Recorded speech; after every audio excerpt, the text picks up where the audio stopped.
Hello, good evening everyone, welcome back to my another blog. কেমন আছেন সবাই? আশা করছি সবাই অনেক ভালো আছেন এবং সুস্থ আছেন। আমি মৃত্তিকা ফ্রম মৃত্তিকা 7।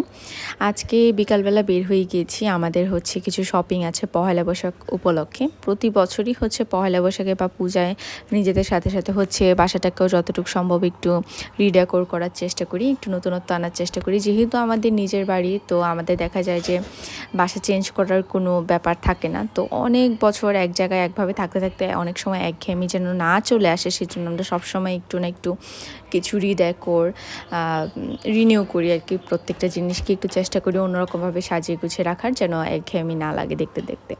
তো সেজন্যই বের হয়ে গেলাম। প্রথমে হচ্ছে নিউ মার্কেটে চলে এসেছি আমরা।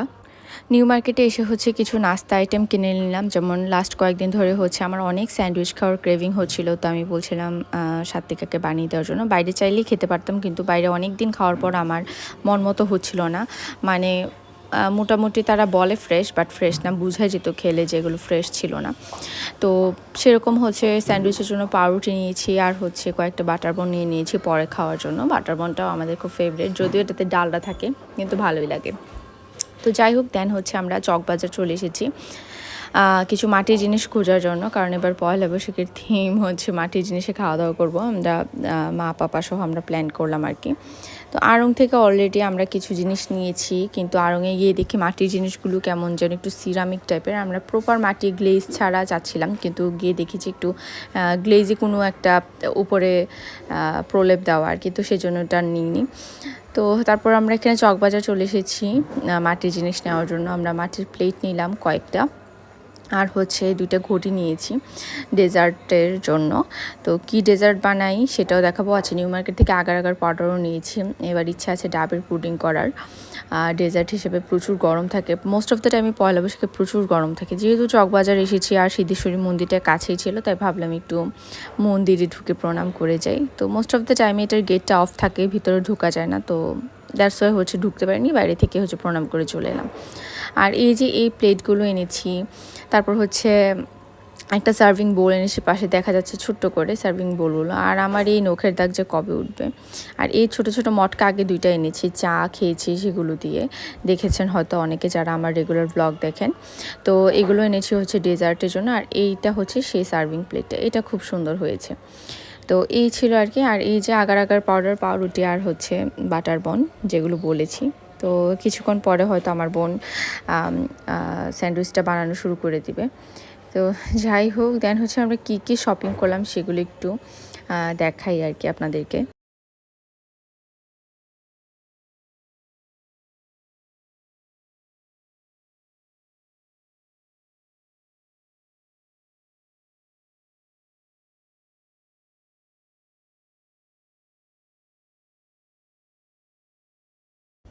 তো একা একা ভিডিও করতে ভালো লাগছিল না, সেজন্য বলছিলাম যে সাথে ক্যামেরাটা ধর, আমি একটু দেখাই এগুলো। তো এই যেখানে 2টা বেডশিট কিনছি, এগুলো হচ্ছে খাদি খদ্দরের ব্লকের বেডশিট।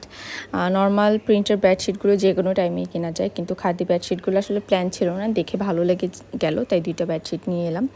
এই কালারটা আমার আর আমার মায়ের খুবই ফেভারিট এবং খুবই আইসুদিং, গরমে একদম পারফেক্ট। আর জানি না কেন জানি না, আমার হোয়াইট আর হালকা কালারগুলোই বেশি ভালো লাগে বেডশিটের ক্ষেত্রে, খুব হিবিজিবি কাজটা যেগুলো পছন্দ হয় না। তো এটা স্কাই ব্লু কালারের, এখানে মনে হয় ফিরোজা দেখাচ্ছে ক্যামেরাতে, কিন্তু এটা স্কাই ব্লু কালারের। কিছু খুললেই ট্রিপ হচ্ছে, একদম শুরু করে দিয়ে দুষ্টামি, এটার উপরে গিয়ে লাফালাফি করা, পাড়া দেওয়া, শাড়ি হোক জামা হোক যেটাই হোক এরকম করে। আর হচ্ছে এখানে একটা হোয়াইট কালার এনেছি, দেখা যাক ট্রিপ এটার কতটা মান সম্মান রাখে।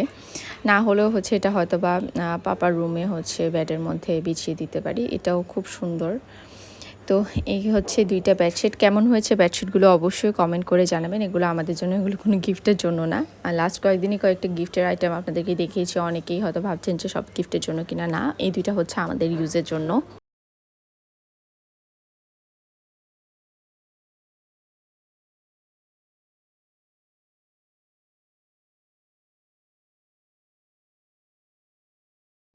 দেখাও, দেখাও কি খাচ্ছ? লুচি। লুচি খাচ্ছি, ইয়াম্মি। ইয়ামি। ভেরি গুড, যাও খাও। স্যান্ডউইচ খাবে? স্যান্ডউইচ খাবে? মিমি স্যান্ডউইচ বানাচ্ছি বেবির জন্য। এই যে মিমি, সরি বেবির মিমি স্যান্ডউইচ বানাচ্ছে। প্লিজ ও ছোটোবেলা ও যখন ছোট ছিল তখন করোনা ছিল, তো করোনা প্যান্ডামিকেও একদিন রান্নার মানে ওর বোনের রান্না দেখে দেখে হচ্ছে ও রান্না করার অনেক ইচ্ছে জাগে আর কি। তো তখন সে একদিন, আমি ওর ফেস এক্সপ্রেশনটা দেখেছি, তখন সে একদিন হচ্ছে অনেক মজাদার একটা নুডলসের পিৎজা বানিয়েছিল এবং সেই পিৎজা বানানোর পর সে ঘন্টা খানেক কান্নাকাটি করেছে। তার পিৎজাটা কেন পিৎজার মতো খেতে হয়নি, দ্যাটস ওয়াই, মানে ইন্সপায়ার্ড বাই কেকা ফেরদৌসি। এখন এখানে স্যান্ডউইচের জন্য চিকেন মাখিয়ে নিচ্ছে। I am so feeling lucky যে ফাইনালি হচ্ছে আমি বসে বসে এটা ওটা অর্ডার দিয়ে রান্না খেতে পাই। Thank you so much.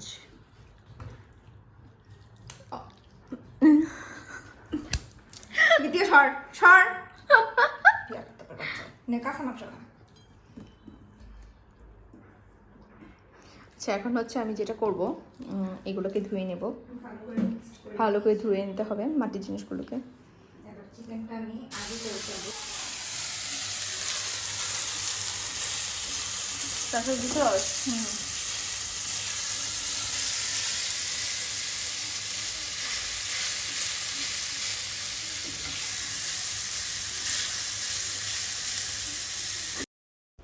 আর হচ্ছে ডাইনিংয়ের কাভারটা অলরেডি 1.5 বছরের মতো হয়ে গিয়েছে ইউজ করতে করতে, মোটামুটি নষ্ট হয়ে গিয়েছে বললে চলে।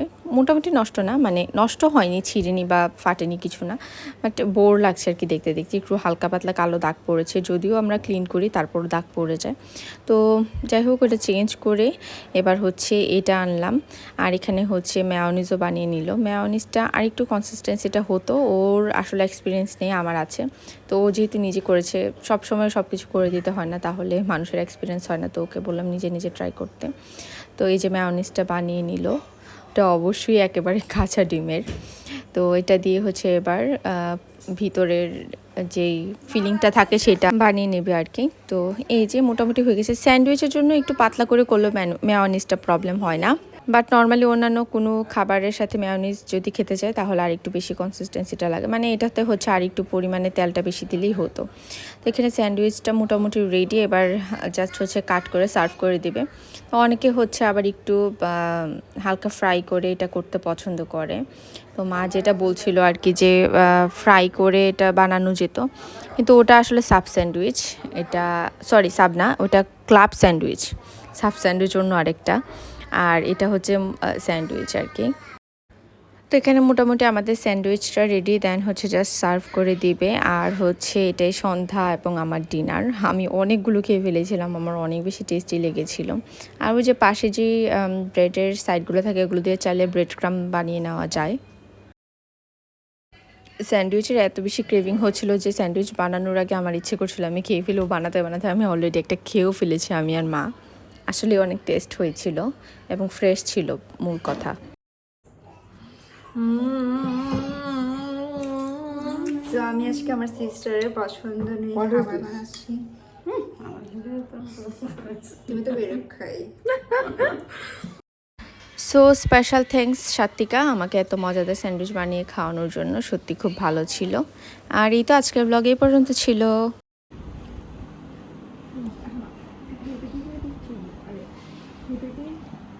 ইয়াম্মি অনেক।